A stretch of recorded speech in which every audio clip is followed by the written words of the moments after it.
Bonjour et bienvenue dans Parole d'Histoire, un podcast consacré à l'actualité des livres, des débats et de la recherche en histoire, animé par André Loez. Aujourd'hui, 8e épisode de la série consacrée à Hergé et à Tintin dans l'histoire. On parle de son rapport à la Seconde Guerre mondiale. Vous retrouvez les autres émissions du podcast en ligne sur parolehistoire.fr ainsi que sur tous les sites de podcast. Vous pouvez vous abonner comme iTunes, Spotify, Deezer, etc. Vous nous retrouvez aussi sur les réseaux sociaux. Merci et très bonne écoute. Pour parler aujourd'hui d'Hergé et de son attitude politique autour de la Seconde Guerre mondiale en particulier, j'ai la chance d'être avec Benoît Peters. Bonjour. Bonjour. Vous êtes auteur, éditeur, universitaire, un des grands spécialistes d'Hergé, de son œuvre, et auteur notamment d'une biographie de référence, Hergé, fils de Tintin, dont la dernière édition est parue chez Flammarion en 2016. Et vous revenez longuement sur toutes les questions qui entourent la Seconde Guerre mondiale.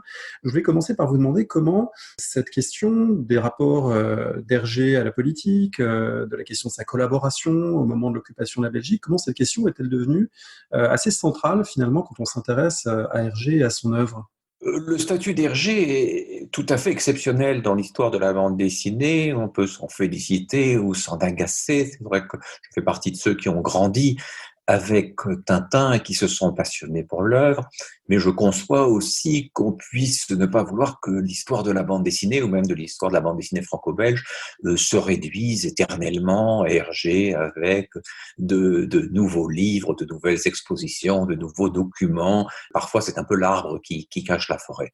Mais d'un autre côté, ce statut exceptionnel d'Hergé fait que on s'intéresse à toutes les zones d'ombre, comme la figure est exceptionnelle, comme l'admiration est grande chez beaucoup. Bien sûr, on gratte, bien sûr, on creuse, et l'édifice autobiographique qu'Hergé avait construit à travers ses interviews, et notamment dans le livre de Dumas Sadoul, Tintin et moi, il a forcément beaucoup d'années après sa disparition, était quelque peu ébréché. Voilà, Hergé avait construit une légende, une version assez soft de son attitude politique et de son attitude pendant la guerre.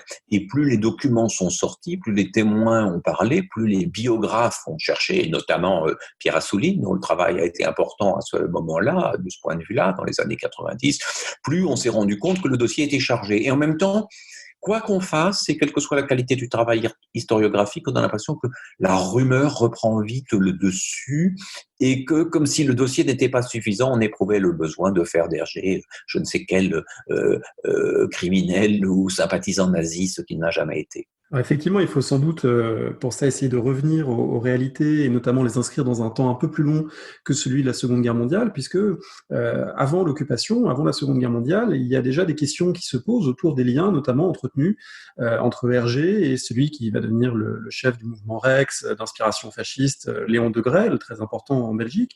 Léon Degrelle lui-même a beaucoup raconté de choses sur ses rapports avec Hergé. La réalité est cependant un petit peu plus complexe à vous suivre. Qu'est-ce qu'on peut dire des rapports entre deux ? Alors, ce sont deux hommes de la même génération et ce sont au départ deux collègues, puisque Degrelle fait partie de ces jeunes auxquels l'abbé Norbert Wallet, qui dirige le XXe siècle pendant plusieurs années, de ces jeunes auxquels l'abbé Norbert Wallet veut donner leur chance. Il va permettre à Hergé de devenir le dessinateur du journal et il permet au tout jeune Degrelle de devenir grand reporter, notamment au Mexique. Degrelle n'est pas à ce moment-là un leader politique, c'est un jeune homme bouillant, impatient et qui cherche à se trouver une situation. Hergé le côtoie un petit peu à ce moment-là. Et il va illustrer notamment un ouvrage qui n'est pas du tout un ouvrage rexiste, qui n'est pas le mot rexiste n'existe d'ailleurs pas à l'époque, mais qui est un ouvrage engagé du côté du catholicisme qui s'appelle l'histoire de la guerre scolaire. Les liens personnels entre Hergé et Degrelle rapidement cessent d'être cordiaux. Il y a une sombre histoire d'affiches, de dessins d'Hergé que Degrelle s'approprie pour une affiche politique. C'est quelque chose qui agace profondément Hergé. Et puis, il va assister, mi-amusé, mi-consterné à l'ascension politique de Degrelle dans les années 30, au moment où il fonde le parti Rex, et où ce parti va connaître un succès extraordinaire. Alors la chose importante à dire, c'est que si Hergé n'aime pas le tempérament hâbleur de Grelle, sa femme Germaine y est assez sensible. Elle s'enthousiasme comme beaucoup d'autres Belges, et notamment beaucoup d'autres femmes belges, pour le beau Léon, le Rex à pile, comme on le dit souvent, et Hergé s'en agace un petit peu. Il lui interdit même un jour d'assister à un meeting de Grelle. Certains disent que c'est la seule chose qu'il a jamais interdite à Germaine. Et plus le temps passe, plus l'affrontement va être clair entre les deux hommes, et ce qui fait qu'au début de la Seconde Guerre mondiale, Hergé refusera très énergiquement les propositions de collaboration de Grelle à son journal Le Pays réel. Il n'empêche que la légende d'une sorte d'amitié d'Hergé et de Grelle, cette légende est tenace. Elle tient notamment à l'ouvrage que peu de gens ont lu, mais dont on parle parfois, l'ouvrage posthume de Grelle, qui s'appelle Tintin, mon copain. Je dis posthume parce qu'une partie du texte a été rédigée du vivant de Grelle, mais que manifestement la fin relate quelques événements postérieurs au décès de Grelle. Et dans ce livre, Tintin, mon copain, dont je possède un exemplaire. Il est édité facétieusement aux éditions du Pélican d'Or à Clove.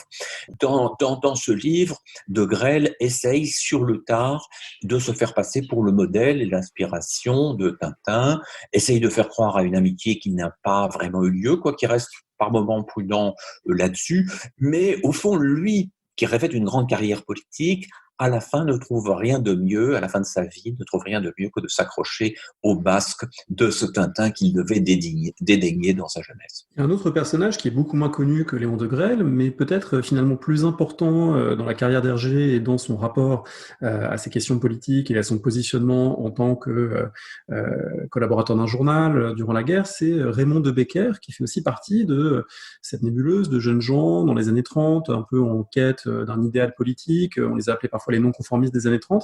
Est-ce qu'on peut présenter cette deuxième figure qui est très importante, peut-être plus importante que de Grelle pour Hergé? Dans les relations personnelles entre les deux hommes, c'est absolument évident. Raymond de Becker a compté beaucoup. Je me souviens d'ailleurs, j'étais un jeune homme naïf quand j'ai rencontré Hergé pour la première fois. J'avais 20 ans, j'étais étudiant à Paris, en philo. J'étais venu le voir pour une interview pour la revue Minuit, qui était une revue littéraire d'avant-garde. Et nous avons parlé longuement. Et tout à la fin, après avoir évoqué Chang Chong-jen, je lui dis, est-ce que d'autres personnes ont eu une influence importante sur vous? Et le nom qu'il me cite immédiatement, c'est celui de Raymond de Becker. Donc, c'est dire quand même l'importance, c'est avant l'abbé Wallet, avant Michel Serres, avant Jacques Van Melkebeek, enfin plein de gens qu'il a connus qui ont été importants pour lui. Le nom qui lui vient immédiatement après Chang, c'est Raymond de Becker, tout en disant, oui, c'est un nom qu'on ne peut pas vraiment prononcer en Belgique, parce qu'il est considéré comme un incivique, mais c'était un homme remarquable qui m'a beaucoup aidé à m'épanouir, qui m'a fait lire, qui m'a fait découvrir l'œuvre de Nietzsche, l'œuvre de Jung, etc. Et donc à ce moment-là, moi je n'avais pas la culture politique ni les références historiques pour savoir vraiment qui était ce Raymond de Becker. Je retiens que c'est un des mentors d'Hergé. Au fil des ans, on a découvert beaucoup de choses sur Raymond de Becker, dont le principal titre de célébrité, je n'ose dire de gloire, est d'avoir été le rédacteur en chef du Soir pendant une grande partie de l'occupation, du Soir volé dont on reparlera. Et Raymond de Becker, la première chose étonnante à découvrir, c'est qu'il est né en 1912, et donc il est de 5 ans le cadet d'Hergé, qui lui est né en 1907. Donc on a un mentor, mais un mentor qui est un tout jeune homme. Quand Hergé le rencontre, il participe au mouvement d'action catholique. Il va rencontrer des tas de gens. Il rencontrera Emmanuel Mounier, grande figure du personnalisme. Il rencontrera Berdyaev, il rencontrera André Gide. Donc, c'est dire qu'il ne se situe pas strictement dans une mouvance d'extrême droite ou d'ordre nouveau. Il sera notamment à la même période un des très grands amis de l'écrivain, enfin du futur écrivain Henri Beauchot. Et donc, c'est quelqu'un qui avait une grande culture, qui va, disait-on, je crois que c'est Henri Beauchot qui me l'avait dit, qui va de Lénine à Mussolini, et donc qui est dans l'idée de renverser l'ordre établi, quelle que soit la forme. Peu à peu, les idées d'ordre nouveau de Raymond de Becker le rapprocheront du fascisme et de la collaboration. Mais au début des années 30, vous le savez comme moi, ces idées d'ordre nouveau n'ont pas exactement le sens qu'elles prendront beaucoup plus tard. Ce qui est sûr et ce qui est important, bon, je ne peux pas évidemment ne parler que de Raymond de Becker, mais c'est que cette relation qui se noue au tout début des années 30 va se maintenir jusqu'à la mort de Raymond de Becker en 1969. Il y aura toutes sortes de variantes. J'ai eu la chance de lire leur longue correspondance où il est question de beaucoup de choses bien au-delà de la politique. Il est notamment beaucoup question de psychanalyse. Il est aussi beaucoup question de la part d'Hergé, après la guerre, de la manière de soutenir Raymond de Becker, qui va se débrouiller extrêmement mal. C'était un personnage de non-conformiste aussi par sa vie, puisqu'il est homosexuel, mais mettra très très longtemps à reconnaître et assumer son homosexualité. C'est un marginal, et à ce titre-là, il a la sympathie d'Hergé, qui a toujours aimé ce genre d'individu. Il faut bien voir qu'Hergé n'a pas eu beaucoup de chance de lire, de se cultiver pendant sa prime jeunesse. L'abbé Wallet, malgré ses rigidités, est un de ceux qui l'ont encouragé, qui l'ont poussé à lire, à se documenter, à aller au-delà de lui-même. Et de Raymond de Becker, il retiendra surtout cela. Et c'est sans doute par fidélité amicale qu'Hergé rejoindra très malencontreusement le soir volé au début de l'occupation. Donc c'est une relation qu'on découvre peu à peu. Il y a eu il y a quelques années un colloque tout à fait remarquable sur Raymond de Becker, où des spécialistes venus de tous les horizons témoignaient de l'importance de Becker dans leur secteur, cette figure de réprouvé, longtemps occulté, qui n'a pas laissé une grande œuvre, même s'il a publié beaucoup de livres, mais qui est certainement une de ces figures secrètes de la Belgique de l'entre-deux-guerres. Avec un paradoxe politique, puisque ce jeune homme qui veut renverser l'ordre établi, il devient proche d'Hergé, qui est plutôt, pour ce qu'on en sait, plutôt conservateur politiquement. Vous dites dans votre biographie qu'il est plutôt léopoldiste, c'est-à-dire partisan du roi, d'une monarchie ordonnée, conservatrice, catholique. Donc là, les positions politiques d'Hergé lui-même ne sont pas tout à fait alignées avec celles de cet ami et de toute la mouvance dans laquelle ensuite il pourra graviter. Hergé n'a pas, au début des années 30, ni même peut-être après, de position politique très arrêtée. Ce n'est pas un idéologue. Il est sensible aux propos de l'abbé Wallet, qui est de sensibilité mussolinienne. Il est plus sensible encore, effectivement, à un certain légitimisme, à un attachement à la famille royale qui tient peut-être aux vagues rumeurs sur sa grand-mère qui aurait pu avoir une liaison avec le roi Léopold II. On sait aujourd'hui que cette affaire est purement mythologique, mais enfin, il y a un attachement très fort. Il y aura un attachement très fort d'Hergé à la personne du roi Léopold III. La monarchie, évidemment, en Belgique est une monarchie constitutionnelle avec des rois qui ont peu de pouvoir, un peu à l'anglaise, mais Léopold III, après Albert Ier, incarne pour beaucoup de Belges l'espoir d'un pouvoir plus fort. Le roi Albert Ier a un peu outrepassé son rôle constitutionnel en agissant pendant la Première Guerre mondiale, et il y a l'espoir chez beaucoup, au moment où Léopold III lui succède, qu'il puisse être un rempart contre les partis, contre les dérives, qu'il puisse aussi incarner ce neutralisme qui va être si cher à Hergé et qui peut-être lui sera politiquement fatal.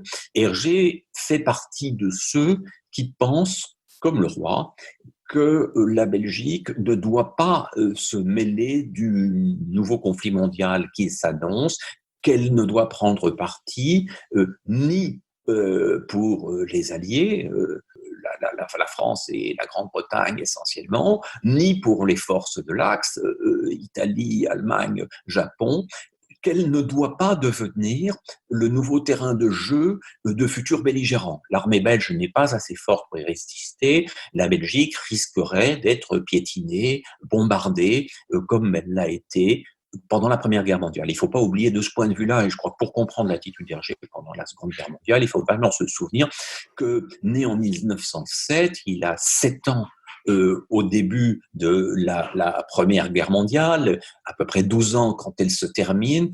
Elle marque donc très profondément son enfance. Il a connu la faim, le froid, les privations et surtout la peur.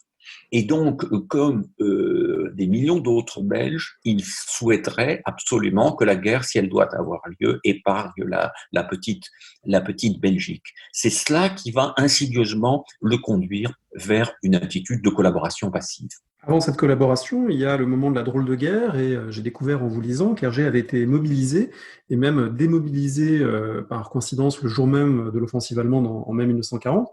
Qu'est-ce qu'on sait de ce passage sous l'uniforme? C'est pas quelque chose qu'Hergé appréciait beaucoup quand il avait fait ses classes. Il avait même été assez dégoûté par la vie de caserne. Cette drôle de guerre, c'est une drôle de guerre où il espère plutôt ne pas combattre. Oui, Hergé n'a jamais été très militariste. Il a gardé, je ne crois pas que ce soit une singularité extraordinaire, de mauvais souvenirs de son service militaire. Il est de santé relativement fragile. Il faut dire qu'il travaille énormément pendant toutes les années 30 et qu'il n'a pas beaucoup le temps de se préoccuper de sa santé. Et de temps en temps, elle se rappelle à lui avec des problèmes digestifs, des problèmes de furonculose, des problèmes de fatigue extrême qui deviendront beaucoup plus visibles après la guerre.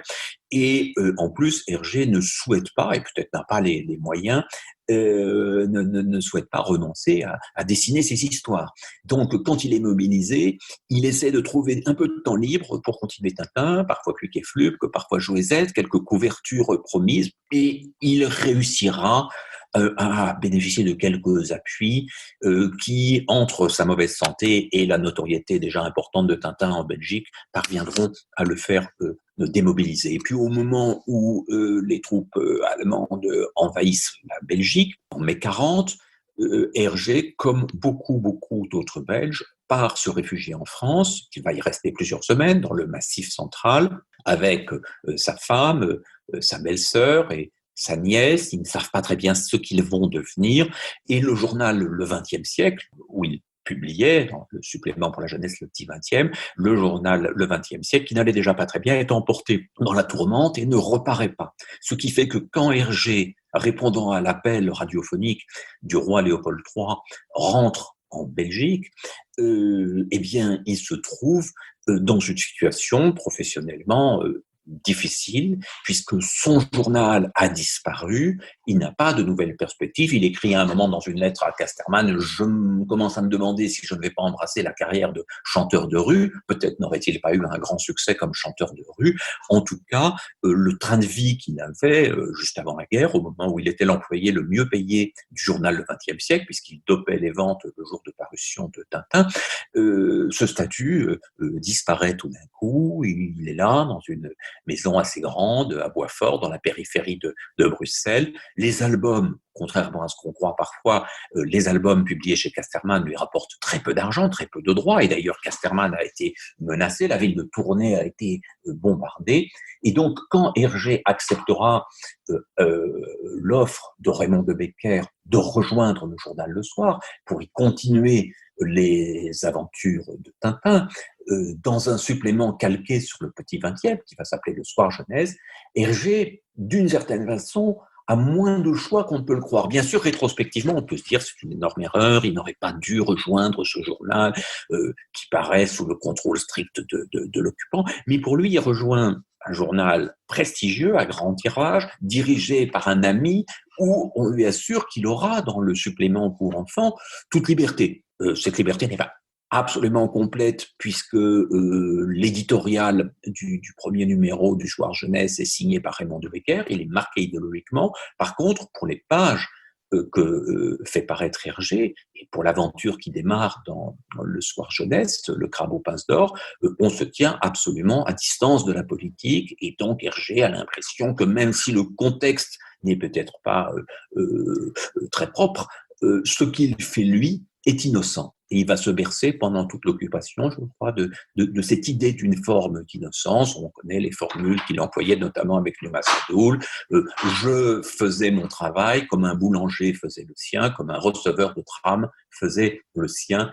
Il semble avoir du mal à admettre que la responsabilité de publier dans un journal est quand même beaucoup plus importante. Ce journal, on le qualifie de soir volé. Il faut peut-être expliquer ce qualificatif et peut-être aussi faire comprendre quelle est la situation de la presse sous l'occupation.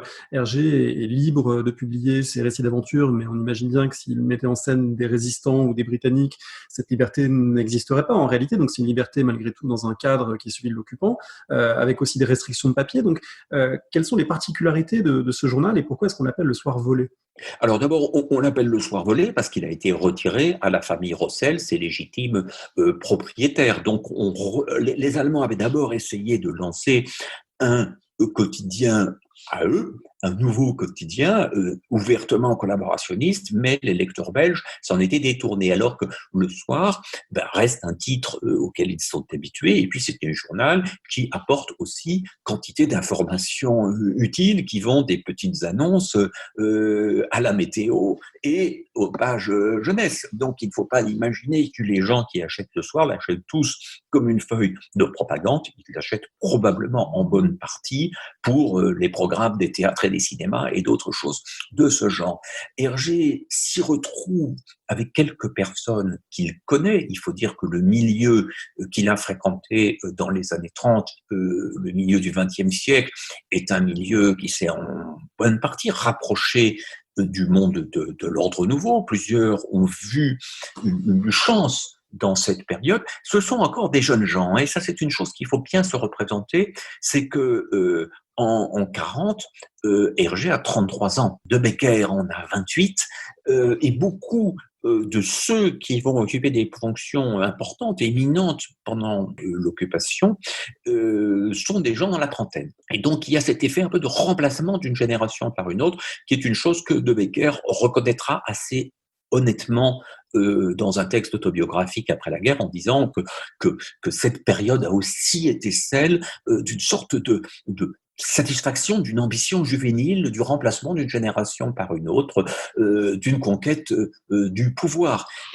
Parce qu'au fond, les Allemands ne s'occupent pas très concrètement, très techniquement du journal. Ils savent que sur les affaires militaires, la ligne suivie sera celle de l'occupant. Et d'un autre côté, beaucoup d'articles scientifiques ou sportifs, etc., ou a fortiori les bandes dessinées d'Hergé, échappent absolument à leur contrôle. Alors bien sûr, Hergé n'aurait pas pu faire quelque chose de provocateur, et lui qui a été un grand auteur politique pendant les années 30, pensons encore au dernier album, aux deux derniers albums avant la guerre, Le Sceptre d'Ottokar, qui traite vraiment de l'annexion d'un pays, qui est une métaphore de l'Anschluss. Pensons au pays de l'or noir, où la question de la guerre est extrêmement présente. Eh bien, Hergé, qui a été un grand auteur politique, un grand chroniqueur, Lotus Bleu étant le chef-d'œuvre à ce point de vue-là, au milieu des années 30, Hergé va se tenir plus ou moins volontairement, à distance de l'actualité. Il va en profiter pour épaissir son propre monde, pour faire apparaître dans Le Crabe aux pinces d'or une figure inoubliable, essentielle, le premier vrai compagnon de Tintin, qui est le capitaine Haddock. Et puis ce sera Moulinsart, Nestor, Tournesol, etc., etc. Donc l'univers d'Hergé va se nourrir de l'intérieur, l'univers de Tintin va devenir un univers riche et complexe, et le voyage où les situations politiques ne sont plus au cœur des récits. Ça, c'est un point très, très important. Ça ne veut pas dire qu'il n'y ait pas de tâches dans Tintin. Il y en a surtout une qui est le second récit publié dans Le Soir, L'Étoile mystérieuse, avec des éléments antisémites indéniables, encore plus indéniables d'ailleurs dans la version journal que dans la version album qui, plusieurs années après la guerre, sera elle-même revue et quelque peu édulcorée. Justement, il faut sans doute en venir à ce moment antisémite d'Hergé qui existe, qu'il a lui-même plutôt minimisé effectivement dans toute cette présentation de lui-même à la fin de sa vie que vous évoquiez, mais qui est visible à la fois dans l'Étoile mystérieuse, qui est visible aussi dans un recueil de fables qui l'illustre, et à différents éléments qu'on peut peut-être rappeler parce que la plupart des gens qui connaissent bien Hergé connaissent ces retouches de l'album L'Étoile mystérieuse, mais peut-être que c'est pas le cas de tous ceux et toutes celles qui nous écoutent.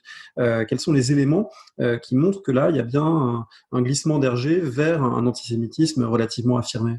Alors, relativement affirmé, n'exagérons pas, il y a de l'accident antisémite, c'est-à-dire notamment deux cases, alors avec une très très mauvaise plaisanterie juive sur deux négociants qui entendent Philippus le prophète parler de la fin du monde et qui se frottent les mains en disant ah la fin du monde, ça serait une bonne petite affaire, Salomon, comme ça je ne te ferai pas payer mes fournisseurs, avec une caricature graphique calamiteuse, mais ce gag misérable et honteux, Hergé lui-même ne devait pas en être bien fier, puisque quelques mois après, quand l'histoire paraît en album, il le retire. Alors bien sûr, il reste le financier, le banquier qui finance l'expédition rivale. Dans la première édition, cette expédition rivale de l'expédition à laquelle participent Tintin et Haddock est une expédition sous pavillon américain, donc évidemment là, c'est très très marqué.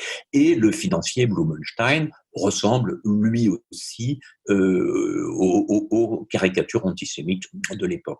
Pour le reste, je dirais que par rapport à la violence antisémite de l'entourage d'Hergé et la violence antisémite du journal Le Soir, on peut plutôt estimer qu'Hergé n'en a pas rajouté. On peut même se demander si à un moment, les responsables du soir ne lui ont pas dit dis donc, tu pourrais peut-être faire quelque chose sur les Juifs parce que jamais tu ne parles de ce péril, etc.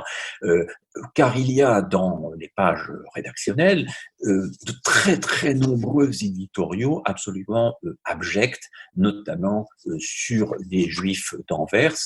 Et là, ça commence dès 1940 et ça se prolonge pendant 41, 42, 43, au cœur de l'occupation, pendant que les persécutions antisémites grandissent en Belgique. Bien sûr, Hergé ignorait l'existence des camps d'extermination.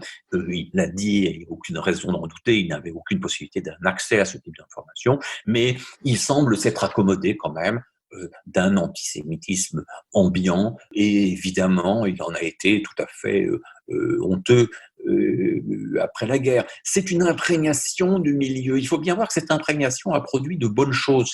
J'ai par moment, par exemple, quand il rencontre Chang au milieu des années 30, ce jeune étudiant chinois le persuade de s'engager pour la Chine contre le Japon, alors que le Japon est défendu par le XXe siècle comme l'essentiel de la presse belge et européenne.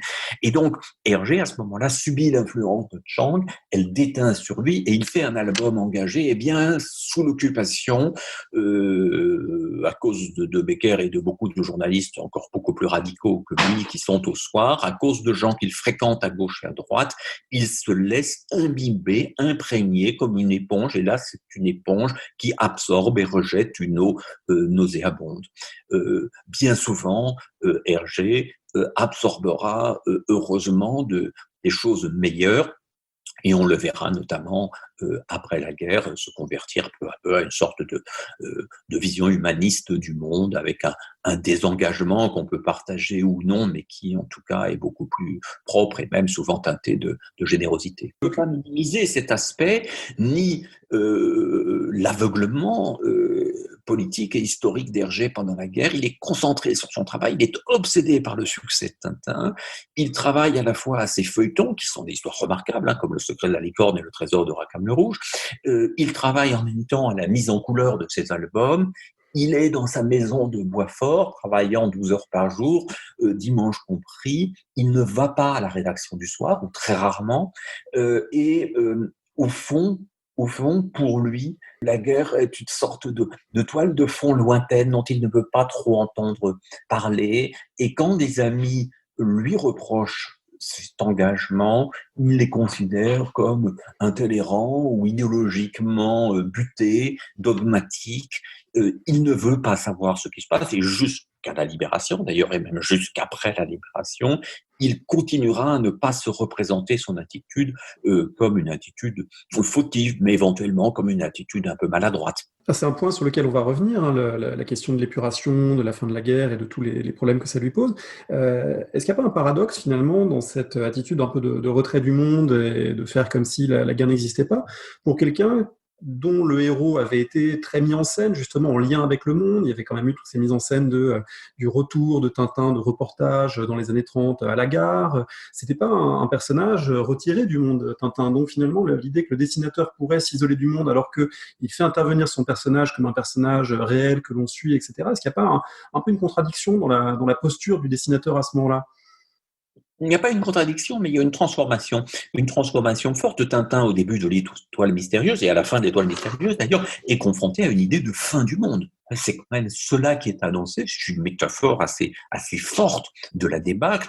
Vous vous souvenez de ces images incroyables avec l'astre inconnu qui se rapproche de la Terre, la fin du monde dont l'heure a été calculée, l'asphalte des rues qui y fond et Milou qui s'y enlise, les rats qui sortent. Il y a là une vision d'apocalypse, le prophète de malheur qui est Philippe Huche, et puis tout à la fin de l'album, ce que certains ont pu lire comme une sorte de je ne vais pas dire de prémonition, mais en tout cas de métaphore de l'apocalypse nucléaire avec ces champignons qui explosent sur l'île découverte par Tintin, sur l'aérolite qui va lui-même disparaître. Il y a donc là une vision de cauchemar. Et puis, on va avoir avec le diptyque Secret de la licorne, Trésor de Rackham le Rouge, qui est artistiquement un des sommets de l'œuvre et narrativement aussi, on va avoir l'idée de plonger dans le passé, de quitter au fond le présent d'un monde où on ne peut pas voyager pour partir dans cette exploration extraordinaire, pour donner du corps et de l'épaisseur à l'histoire,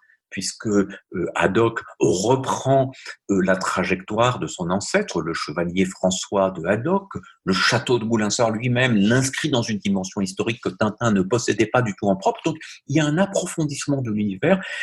On peut dire que si les années 30 étaient une exploration spatiale du monde, avec les albums de guerre, on est dans le début d'une exploration temporelle, d'une exploration historisante du monde, puisque avec les 7 boules de cristal, le dernier récit développé à cette époque, on plonge dans une civilisation lointaine, celle des Incas. On se rend compte que l'histoire de la Terre n'est pas simplement une histoire de surface. Donc, voilà comment Hergé se console de la guerre, voilà comment peut-être il se met à construire ses scénarios davantage qu'il ne le faisait, avec, on l'a raconté notamment Benoît Mouchard dans un ouvrage remarquable, avec un de ses proches, Jacques Van Melkebeek, il donne de l'épaisseur à ses scénarios. C'est des moments où l'histoire fonctionne comme un palimpseste, se relie davantage. En collaborant avec Edgar Jacobs, il va commencer à nourrir les décors.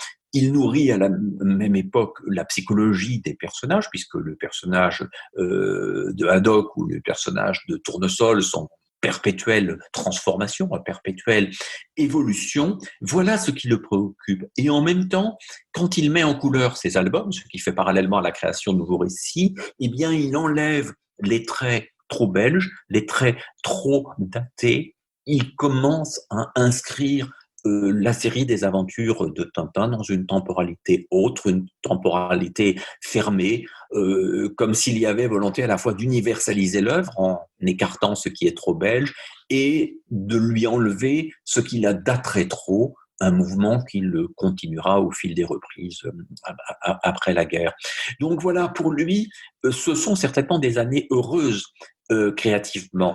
De manière provocatrice, Pierre Assouline, dans sa biographie d'Hergé, je crois, avait intitulé la partie sur la guerre, qui prend une place énorme dans son livre, il l'avait intitulé L'âge d'or. Je ne sais pas si j'irai jusque-là, mais en tout cas, créativement, il est au meilleur de sa forme, il travaille presque seul, son dessin est extrêmement abouti, ses scénarios sont remarquables, le public du soir est important et vaut aux albums un succès assez grand, toujours en Belgique, toujours confiné à la Belgique, mais beaucoup plus grand qu'avant la guerre. Bref, tout roule pour lui jusqu'au choc de la libération, jusqu'au moment où on vient lui demander des comptes, où son visage apparaît dans la galerie des traîtres éditée par des résistants, où on vient frapper à sa porte, avenue de l'Eure à Boitsfort, où il prend peur et où beaucoup de ses amis vont être arrêtés. Mais jusque-là, jusqu'à ce moment-là, à l'âge de 37 ans, Hergé doit avoir le sentiment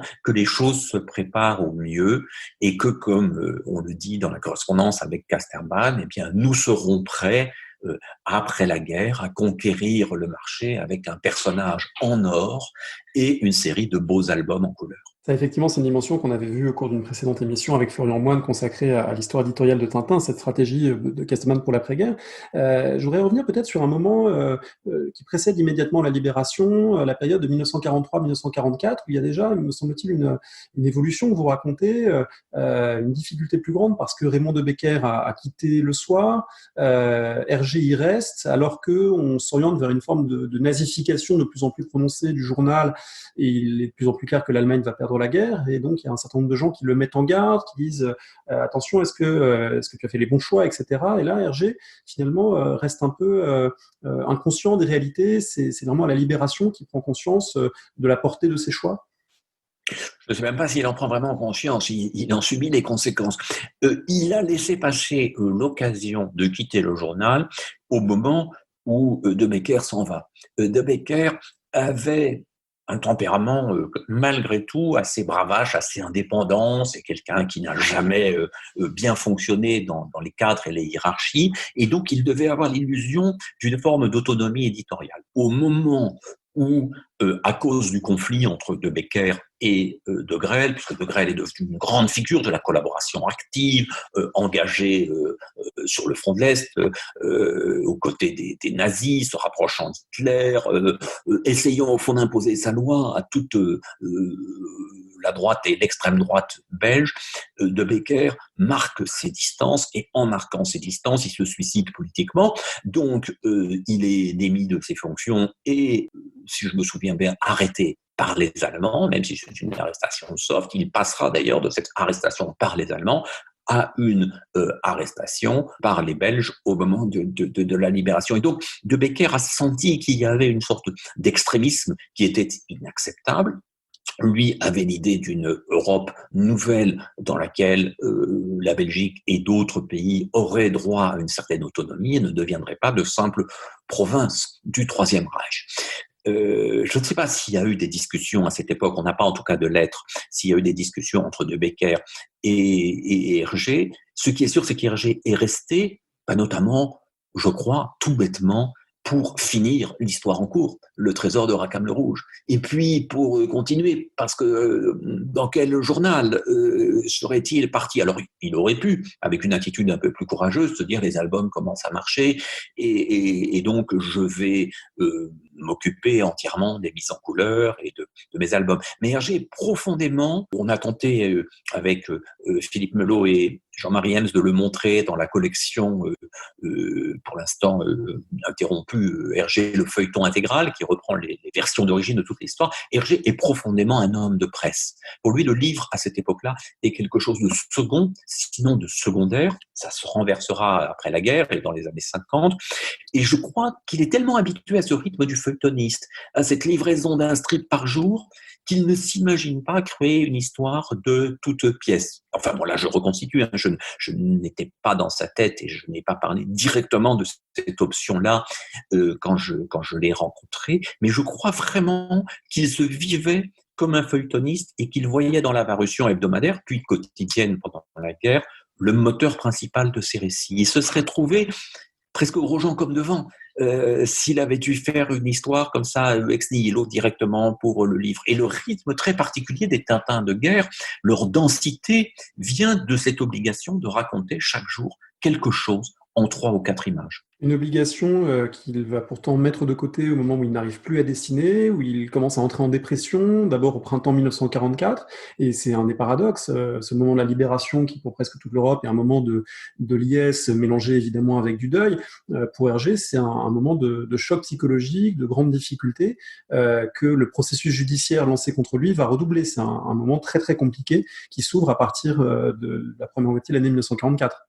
Oui, effectivement, je pense que dès le printemps 44, où il se met en congé un moment, il interrompt les 7 boules de cristal, ça s'enroussit, bien sûr, et c'est vrai que Casterman l'a mis en garde, c'est vrai qu'Hergé est mouillé parce qu'il a aussi collaboré à des journaux flamands, c'est le début du développement de Tintin dans la presse de langue flamande, mais il est trop tard, évidemment, pour faire demi-tour. C'est là, il voit avec consternation son nom reproduit même 2 fois dans la Galerie des Traîtres, une fois comme Georges Remy, une autre fois comme Hergé. Dans cette brochure apparaît pour la première fois l'idée qu'il serait rexiste, mais n'avons pu obtenir confirmation. Dit cette petite brochure hâtivement rédigée, on donne son adresse, donc Hergé a peur, et il a peur surtout parce que en septembre 44, non seulement tous les journalistes ayant prêté leur concours à un journal contrôlé par l'occupant sont interdits de publication, donc il perd son métier, son premier métier, mais en plus, beaucoup de ses amis sont arrêtés, jetés en prison. Lui-même ne passe qu'une nuit en prison, mais il a très peur, c'est clair. Et il est passé à travers les gouttes pour toutes sortes de raisons, notamment pour une mauvaise raison qui est que la bande dessinée n'est guère plus considérée qu'une grille de mots croisés et qu'on considère que c'est somme toute quelque chose d'insignifiant, chose évidemment un peu vexante à sa façon, mais ça devait l'arranger. En tout cas, beaucoup de ses proches sont arrêtés, certains vont être fusillés, et puis au cours du procès du soir, Hergé est cité comme témoin, il y assiste, mais il n'est pas au banc des accusés. Il n'empêche que quand il entend la condamnation à mort de Raymond de Becker, elle sera commuée en emprisonnement à perpétuité après, mais enfin c'est une condamnation à mort. Quand d'autres sont fusillés, quand d'autres réussissent à s'échapper et s'exilent durablement, Hergé a le sentiment d'une injustice terrible, on pourrait dire, là, en prenant plutôt le vocabulaire de Goscinny que celui d'Hergé, que le ciel lui tombe sur la tête. Littéralement, le ciel lui tombe sur la tête. Il ne comprend pas ou il ne veut pas comprendre. Et dans le dernier entretien que j'ai fait avec lui pour le livre Le Monde d'Hergé, c'est un entretien qui a eu lieu en décembre 82. Hergé était déjà très malade. Il savait que c'était le dernier entretien qu'il accorderait jamais. Et à un moment, je lui demande quelle a été l'expérience la plus importante de votre vie. Et il me répond l'expérience de la haine au moment de la guerre, enfin je veux dire après la guerre, au moment de la libération. Et donc plus que la guerre, ce qui le frappe, lui, c'est l'injustice dont il aurait été victime, dont il aurait été frappé, l'expérience de l'intolérance absolue et de la haine. C'était affreux, affreux, je l'entends encore me le dire.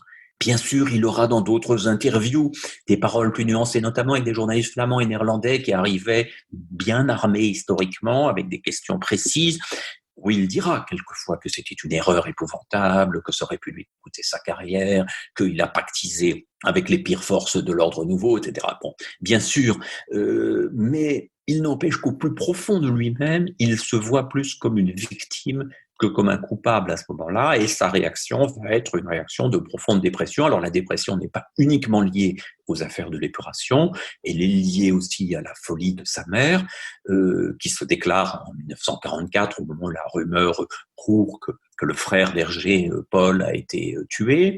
Le frère d'Hergé, qui était militaire, reproche très très fortement à Georges son attitude collaborationniste. Donc non seulement il y a la rupture avec la mère qui finira par ne pas le reconnaître, mais rupture avec le frère qui veut lui faire honte.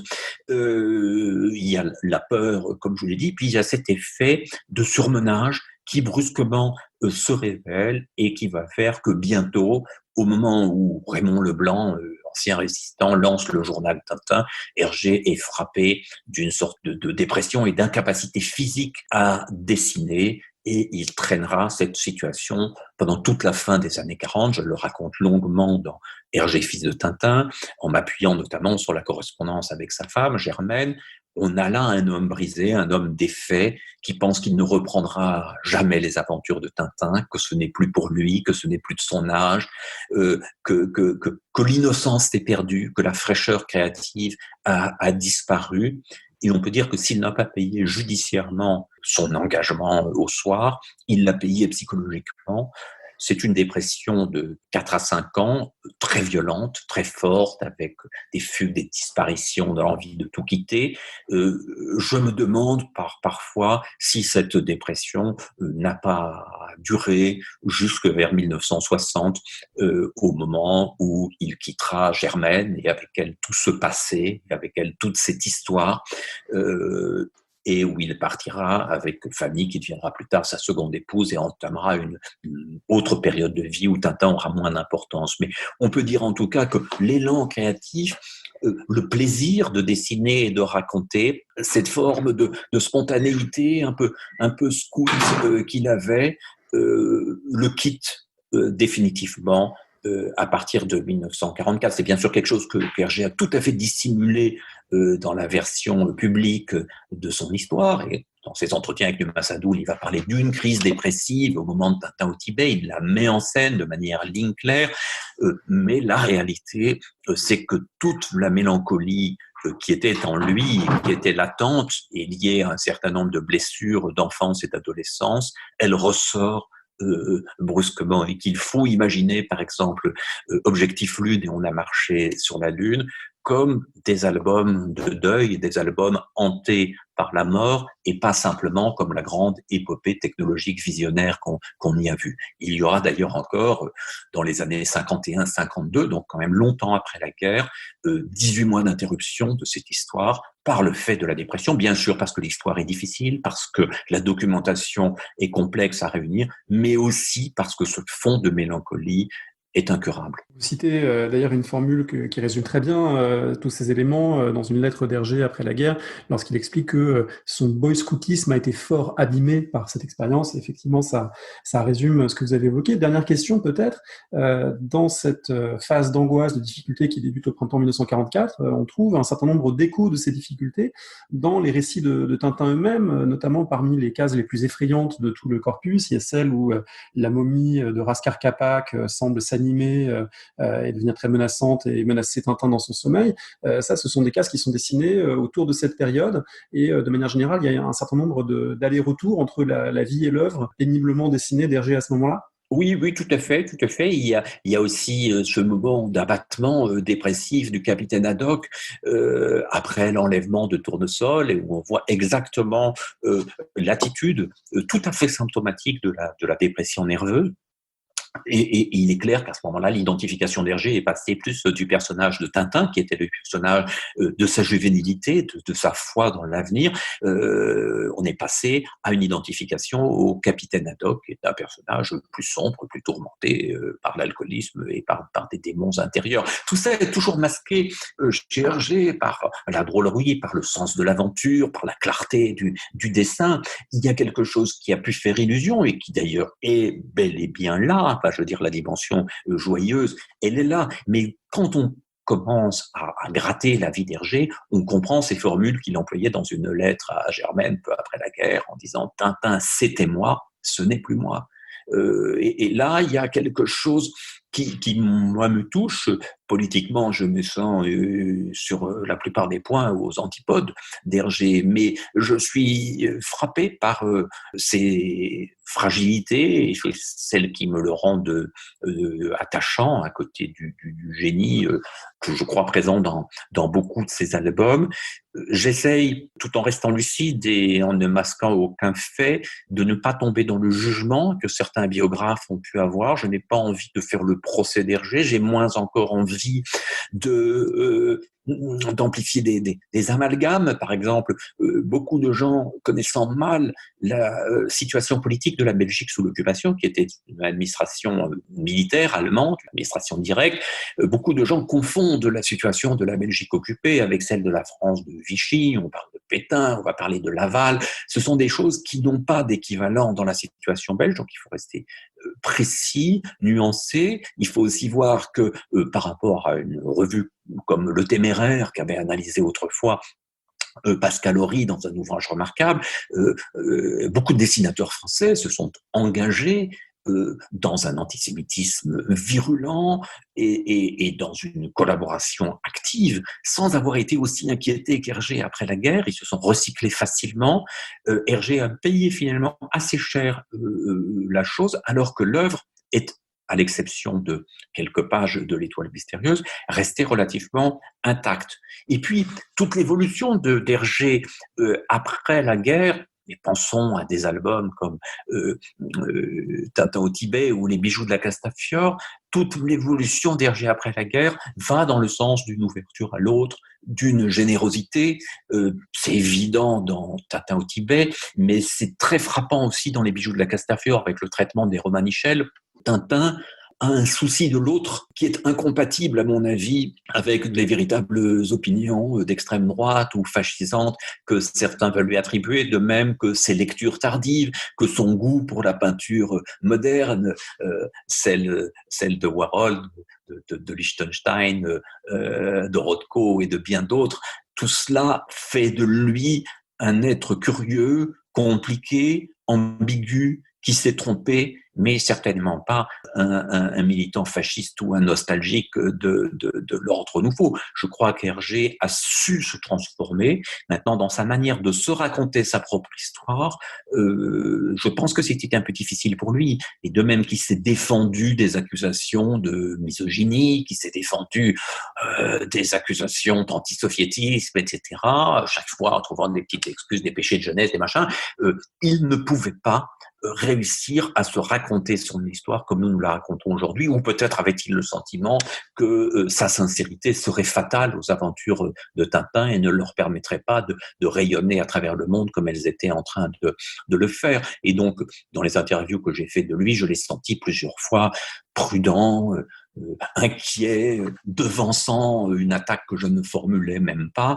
parce que d'autres l'avaient formulée et parce que sa position au sommet de la bande dessinée belge et même peut-être de la bande dessinée européenne le rendait plus vulnérable qu'un autre. Alors, c'est très intéressant parce que ça montre à quel point, évidemment, le travail biographique gagne à ne pas s'inscrire dans une linéarité fictive, et à plus forte raison avec quelqu'un qui a autant de doubles de papier que Hergé. J'aurais une toute dernière question, peut-être un peu provocatrice justement pour quelqu'un qui a écrit une biographie. Est-ce qu'il reste, selon vous, des choses à apprendre sur cette période, ou peut-être en le disant différemment, est-ce qu'il y a des documents dont vous regrettez qu'ils n'existent pas, ou des questions auxquelles vous n'arrivez pas à avoir de réponse, peut-être faute de documentation autour de toutes ces questions qu'on a évoquées? Non, je crois que Pierre Assouline, Philippe Gaudin, qui a fait un travail remarquable, moi-même et quelques autres, nous avons bien gratté quand même. Je me souviens que j'ai passé du temps, notamment dans les archives belges du CEGES, le centre de recherche sur la Seconde Guerre mondiale. J'ai lu des textes tout à fait rares, et d'ailleurs pas toujours très intéressants, de l'abbé Wallet, de Raymond de Becker, des correspondances tardives, notamment avec Robert Poulet, etc. La fameuse fidélité aux inciviques.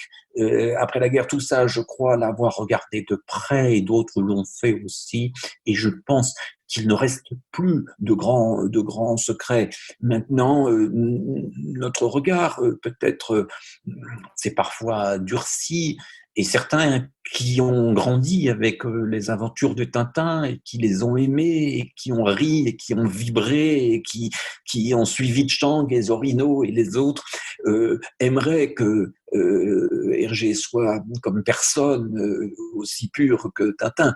Mais Hergé lui-même ne racontait-il pas que la grande leçon qu'il avait tirée de son unique séance de psychanalyse avec le docteur Ricklin à Zurich, la grande leçon qu'il avait tirée, et je l'entends résonner en moi avec plus de force qu'à l'époque, c'était cette phrase: vous devez tuer en vous le démon de la pureté. Et peut-être que ce n'était pas seulement Hergé qui devait tuer en lui le démon de la pureté, c'est nous tous, par rapport à tous ceux que nous avons admirés et qui, par un côté ou un autre, ont failli, attirent parfois une dureté d'autant plus grande que nous avons été touchés par leur œuvre, surtout si cette œuvre est liée à l'enfance. Il y a là un fantasme d'une perfection de l'auteur, d'une perfection morale que nous ne pourrions pas appliquer à nos propres vies, en tout cas que je n'appliquerai pas à la mienne, et je m'en voudrais d'être plus dur avec Hergé, Marcel Proust, Woody Allen ou bien d'autres, d'être plus dur avec eux pour des raisons financières, sexuelles ou politiques que je ne le serais avec moi-même. Merci beaucoup, Benoît Peters.